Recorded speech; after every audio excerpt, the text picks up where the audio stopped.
Hollywood znowu już po raz 95. wręczono artystom Oscary. Po polsku często mówimy wręczać jakąś nagrodę, szczególnie jeśli ta nagroda to statuetka, tak jak w tym przypadku. Wręczać to tak jak dawać. Dzisiaj chciałabym porozmawiać z Wami właśnie o Oscarach, ale nie do końca o samych Oscarach, a o pewnym polskim akcencie, który się na nich pojawił, czyli o polskim filmie, który był nominowany do tegorocznych Oscarów. Jeśli jeszcze mnie nie znasz, to ja mam na imię Ania, jestem nauczycielką języka polskiego jako obcego, a to jest Płynnie po polsku kanał i podcast dla osób, które uczą się języka polskiego. Pamiętaj, że ten podcast możesz wysłuchać na różnych platformach, takich jak Spotify czy Google Podcasts, ale możesz go też posłuchać na moim kanale na YouTubie z napisami po polsku i po angielsku. Na mojej stronie internetowej płyniepopolsku.pl znajdziesz też całą transkrypcję do tego podcastu zupełnie za darmo. Ale jeśli jednak chciałabyś mnie wesprzeć moralnie i finansowo, to możesz zajrzeć na mojego Patreona.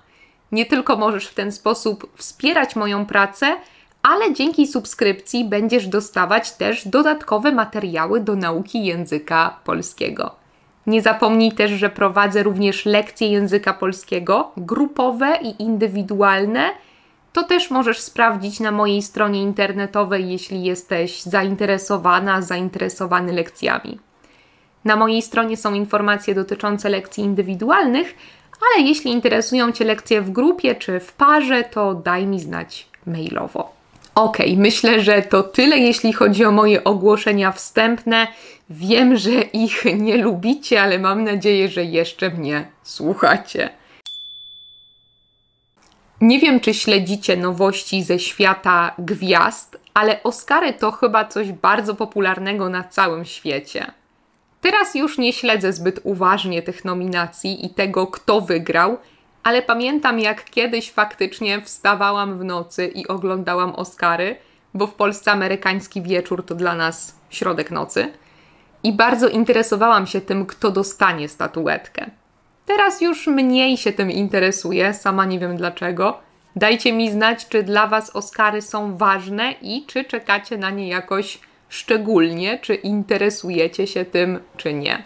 Jeśli są takie osoby, które nie wiedzą, to szybko powiem, że Oscary to inaczej nagrody Akademii Filmowej, które wręcza się co roku osobom, artystom, którzy w jakiś sposób przyczynili się w świecie filmu, odnieśli jakiś sukces. Na przykład napisali świetny scenariusz, albo zagrali świetną rolę pierwszoplanową albo drugoplanową. Kategorii jest bardzo dużo, bo są aż 24 kategorie. Nie będę wymieniać ich wszystkich, bo podcast trwałby chyba 2 razy dłużej niż planowałam, ale chcę wspomnieć tylko o tych najważniejszych. Myślę, że najważniejsze kategorie to oczywiście kategoria najlepszy film, gdzie nominuje się 10 filmów, które mogą zdobyć tę statuetkę. Poza tym też najlepszy reżyser, najlepszy scenariusz, najlepszy aktor i najlepsza aktorka. Ale Oscary są też przyznawane za najlepsze zdjęcia, najlepszą muzykę, najlepszą scenografię czy najlepsze efekty specjalne.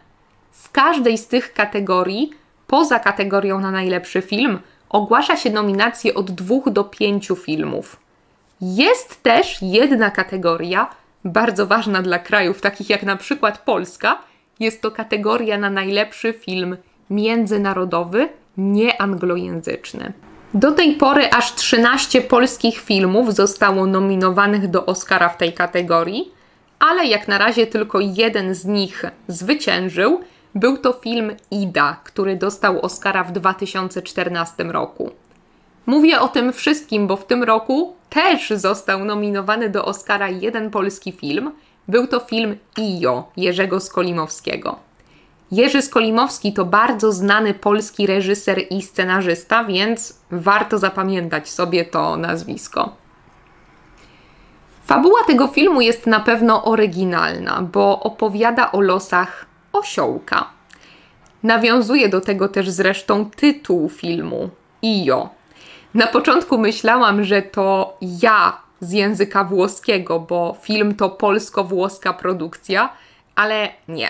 Tytuł nawiązuje do dźwięku, jaki wydają osły, czyli te zwierzęta, o których opowiada film.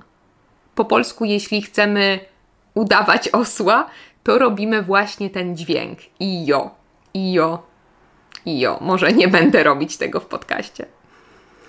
Wracając do fabuły.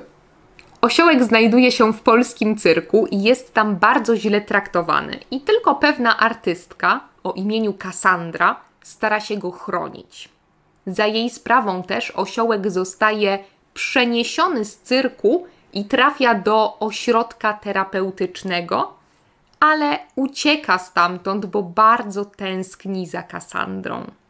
W trakcie tej ucieczki zupełnie przypadkiem trafia na mecz piłki nożnej i równie przypadkiem zostaje ich maskotką. Ale tam też nie czeka go nic dobrego. Nie będę wam spoilerować całej historii, nie będę wam opowiadać wszystkiego, bo może chcecie jeszcze zobaczyć ten film. Mam nadzieję, że macie już jednak jakiś obraz tego, czego możecie się spodziewać po tym filmie.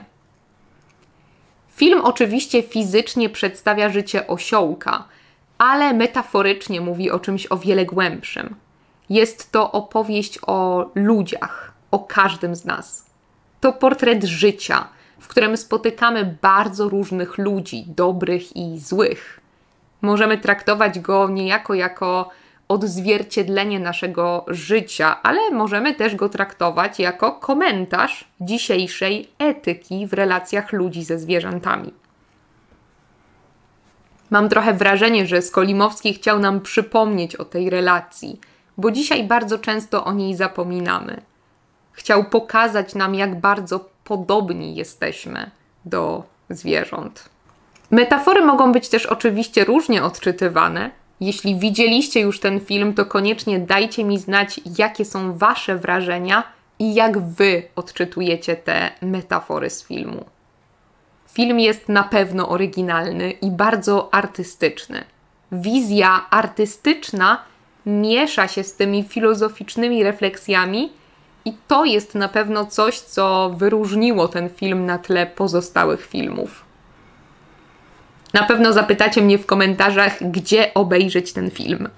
Może jest w kinach w waszym mieście. Myślę, że warto się zainteresować, bo ten film został nominowany do Oscara, więc jest dość znany na całym świecie. Za darmo raczej trudno go znaleźć, ale można go wypożyczyć na różnych polskich stronach z filmami. Na przykład na takich stronach jak Player, Nowe Horyzonty, premiery Kanal Plus, mojekino.pl czy strona Pod Baranami. Tak jak już pewnie wiecie, polski film Io ostatecznie nie wygrał Oscara, nie dostał statuetki. Dostał ją niemiecki film Na zachodzie bez zmian. Swoją drogą bardzo dobry film. Myślę jednak, że sama nominacja jest już dużym wyróżnieniem. Oscary oczywiście są też różnie traktowane i są ludzie, którzy krytykują Oscary, krytykują to, że zawsze podobne filmy dostają Oscary i tak dalej, ale wydaje mi się, że mimo wszystko kojarzą nam się zawsze z dużym prestiżem. Co wy o tym myślicie? Jak traktujecie Oscary? Czy będziecie oglądać film Io? Koniecznie dajcie mi znać w komentarzu. Dajcie mi też znać, czy są jakieś filmy z waszych krajów, które zostały nominowane do Oscarów, albo czy może wygrały kiedyś Oscara. I ja bardzo dziękuję wam za wysłuchanie tego podcastu do końca i mam nadzieję do usłyszenia w kolejnym podcaście. Pa, pa!